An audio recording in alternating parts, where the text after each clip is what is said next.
At 9:45, we got Air Force, who's 1-0, traveling to Utah State, who's 1-1. Air Force favored by 4.5 points on FS1. Josh Johnson for the Falcons has gone 4-7, thrown for 112 yards, 2 touchdowns, 0 interceptions. Cade Harris on the ground has had 8 carries for 66 yards and 2 touchdowns. Also leads his team in receiving yards with 3 catches for 83 yards and a touchdown. Bryson Barnes for the Aggies has gone 34-58, thrown for 402 yards, 3 touchdowns, 0 interceptions. Miles Davis has had 22 carries for 138 yards and a touchdown.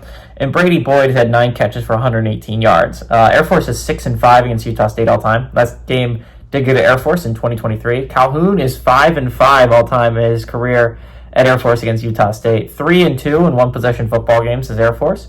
But they are 2-3 when traveling to Utah State.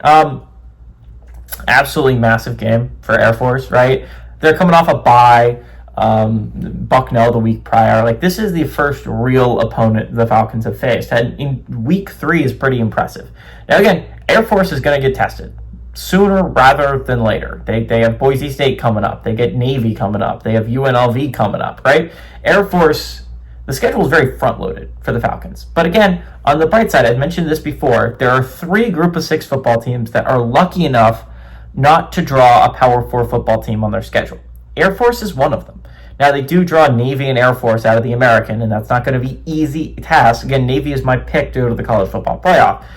But, again, Air Force, this is a very front-loaded schedule. So if you can get past these tough games coming up against Boise State, these tough games coming up against UNLV, which is probably the team to beat in the Mountain West right now, and you can prove yourself against a team like Navy, right? Air Force is going to put themselves in a very solid position to try to be that college football playoff rep. Remember, there's only 13 undefeateds left at the Group of 6 level, right? And the chances are, heading into next week, that number is below 5. So, I mean, like, to be one of the last 5 standing puts you in a great spot if you're Air Force, if you can do that.